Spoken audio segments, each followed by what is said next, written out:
Okay, so this is one of the newest models from Instant Pot. It's the Instant Pot Pro Plus. It is a smart Instant Pot. It can connect through Wi-Fi. It's kind of like the Instant Pot Duo Smart, the Instant Pot Max, and the Instant Pot Pro.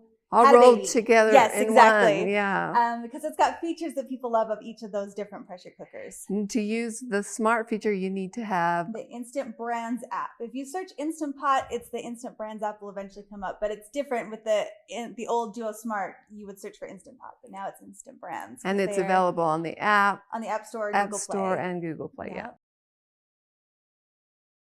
All right, so I'm Jen. And I'm Barbara. And we're with Pressure Cooking Today. So let's just get in, shall we? Yeah. All right, so the Instant Pot Pro Plus has this really pretty black stainless display. It's really reflective, and it's controlled with a touch screen. I think it's made out of like the same glass that an iPhone screen's made out of, so it's really touch responsive. And it's controlled through the touch screen itself and then through this little twister button to select your different settings. But everything else is just full touch. Okay, so let's take the lid off and talk about the different parts. Yeah. We're going to talk about the different parts and how to clean them, what you need to know. So the first thing, the most basic, is your pressure cooker housing. That's kind of the outside of your pressure cooker. Do not ever put water in this or liquids in this. Sometimes when I'm in a hurry and I'm cooking, we'll divide and conquer, and someone will take the pot and go measure stuff. If you're in a hurry, just put like a wooden spoon or something on top of it so you'll see it. And it's like a no sign. Don't add anything to this because it can damage your pot, and it also just makes a big giant mess, even if your pot makes it through unscathed. Yeah, and so you always cook in the inner pot. And what we love about this inner pot is the handles and the flat bottom. So the flat bottom means you can use it on your stovetop. So if you are warming up a thing of soup and you don't want to do it in your Instant Pot, or you're taking it to a neighbor's house or something, that you can warm this up on the stove. It's really nice. To clean the housing, you need just a damp cloth. Sometimes the food will get stuck onto this thing. You want to just be so gentle. Yeah, a little drip will fall on the heating element down there, and you can just wipe that up with a damp cloth. So, and then these inner pots are dishwasher safe. I still wash them in the by hand because I baby my pots. And I'll put this in the dishwasher. The lid you can put on the top rack of your dishwasher, but it takes up so much space that I prefer to just wash that by hand. And I like to hand wash it as well, just to avoid getting too much liquid inside the lid itself. So you can see with the lid, it's got this sealing ring on it. Go ahead and take it off for you. This sealing ring is also dishwasher safe. Come on, buddy. All right. All right, so this sealing ring is also dishwasher safe. Again, I hand wash it. What do you do, Mom? Do you put it in? Yeah, I always wash that by hand, and it absorbs odors. Yeah, so I generally like to have one for sweet things and one for savory, strong-smelling things. We haven't found a really good solution to getting rid of the odor. I like to just turn the lid upside down and let it air out. Jen prefers to seal it up in a bag so she doesn't have to smell it. I hate walking into my pantry and all I can smell is Instant Pot ring lid. But it does air out after a couple days. Other people have tried like pressure cooking it with some baking soda or with some lemon juice in there to clean it up. But your best bet is to always have 2 rings on hand. Okay, we're going to finish talking about the lid. So you've got this wire where your sealing ring attaches, and then you've got your float valve, and you've got your anti-clog gasket valve. It's a little tight when they're new, but you can just kind of turn and pull. They come right off.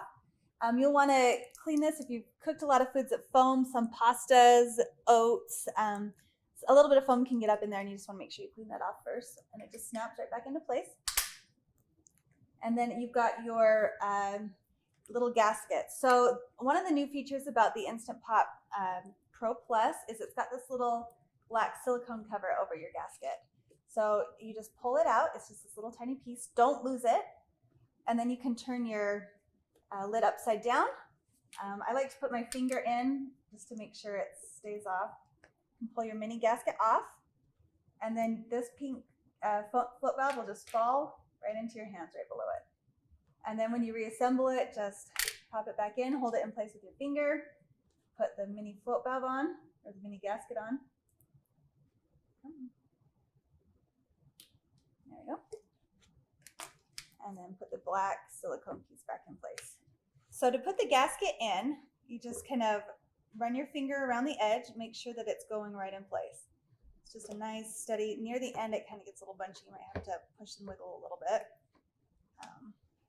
But you want to make sure that every bit of it is nicely tucked around the edge. Run your finger around, make sure it's one last good time. If you have any part of it out, even if just like a little tiny piece of it is pulled out, you're going to get steam leaking out the sides and your meal won't pressure cook properly. So it's really important to get in the habit of checking that this is in place every time. Then on the top of the lid, we've got your steam release valve. It just slides on and off. When you're releasing the pressure, it'll come out of the steam release valve. And another of the new features to the Plus line is this cover that goes over the steam release valve. It just helps keep the steam, rather than coming out in a big, strong, sharp jet, it kind of is more billowy. Just and comes out diffuses it a softer. little bit, and you get less spitting and less intense steam. So we like that feature a lot. Okay, so one of the big differences with this model and the other ones like the Pro is how you release the steam. You'll notice there's no valve up here. There's no switch. There's no twister. There's nothing up here because it's all done either through the front display or through the app. So there's no manual steam release. You have to use the display. You can set that to release before you start cooking, or you can change it and do it afterwards. Yep. And you can also do it on your app at any time. But you can't, like if you see steaming, you have to make sure that you do it through one of those methods. Okay, so now let's talk about choosing a setting. So it's all touchscreen controlled. So when you touch it, you'll get your menu will come up on the side. So you can see you've got your pressure cooking, rice, canning. One of the new features of this and part of the max that it brought in was the canning feature. It can cook at max pressure, which is 15 PSI, which is really cool because that's a required amount for canning. The USDA has not officially approved it, but it has been well tested. And if you're comfortable using that, then this is a great option for you. Yep. And then on the other side, you've got your yogurt, you've got your sous vide, you've got your slow cook settings. So when you're ready to, should we saute first? Yeah, let's show you how to use the buttons. So when you saute, we'll do it with the lid off. So you hit saute. And then if you want to adjust the time, we rarely do for saute, but if you want to adjust the time, you have to touch the time field and then it will adjust. You can't just adjust it with the spinner. You have to touch wherever you want it to do. So if you want to adjust the temperature that it cooks at, you touch the temperature field and you can adjust it to a custom level. So level 1, 2, 3, 4, 5, or 6. 6 is hot, 1 is cold. Or if you touch it again, you can do it on low, high, or custom. And then when you found the setting that you want, just go ahead and hit start, which is over here. So if you wanted to use a low saute setting, it would be for like a simmer or to thicken a sauce. I like to saute onions on about a 3 level because it's a medium heat. If I'm doing a nice sear on meat, I want to do as high as I can get it. So maybe up to level 6 or just set it to high. Yeah, I tend not to change it very much, so I leave it at level 5 pretty much all the time and just go with it. One of the things that has been fixed for this model, the Duo Evo Plus, I think it's off the market now. It wouldn't let you go up to 6. High was the highest you could go. Yeah, But you get an error code But on this the higher one, they settings. fixed it so you can go all the way up to level 6 without a problem. And then should we do a water test? Yeah. Okay. We're going to add in a cup of water. And it's just like boiling water. It's just a way to check and make sure your machine is working. It's a great way to get started. yep, get familiar with it. So as always, check to make sure your ring is in place and then line up the arrows, lock the lid, and then we're going to hit pressure cook. To adjust the time, push right here. I think 1 minute will be perfect, so you don't need to do that. This is your pressure level. You can do max, low, or high. All of the recipes on our site are written for high pressure, 99.9%. I think we have a low pressure rice pudding, but 90% of them are high pressure. And then this is where you set your release. It's called venting. And you can choose natural release, quick release, or a pulse release or a quick release. So if you set it for the pulse release, it just takes a lot longer, just releases little puffs of steam and it takes longer. So if you're cooking something like a pasta that has the tendency to have foam come out, that's when you would use the pulse release just so that it releases a little more slowly. A quick release could cause some foam to come out. if you like your pasta al dente, you're going to want to decrease your cook time by a minute or two just to make If sure. you're using the if pulse you're losing the release, pulse, yeah. So a lot of our recipes on our site call for allowing the pressure to release naturally for a certain number of minutes and then finish with a quick pressure release. So if you want to do that on the Pro Plus, what you'll need to do is set it for a natural release and then wait the specified number of minutes and then go ahead and switch over to turn it off and then turn it to a quick pressure release.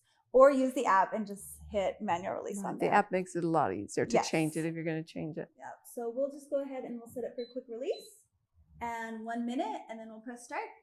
All right, and you see the display switch to on and these pressure status bars at the top are going. So you've got one for preheating, one for pressure, and then one for like the keep warm setting. Yeah, it tells you how long the keep warm setting has been on, so you'll know how long natural pressure release has been going. Yep.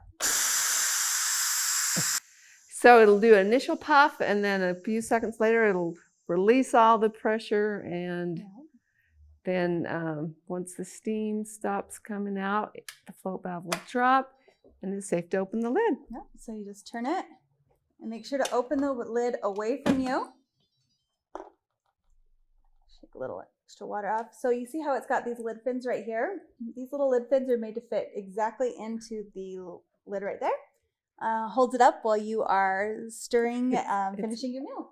Okay, so when the cook time is ended, the keeps warm setting will go on. Yep, you can just turn that off on the front. It's just a little push button as well. The reason you might want to keep the keep warm setting on is it tells you how long since the pressure has released.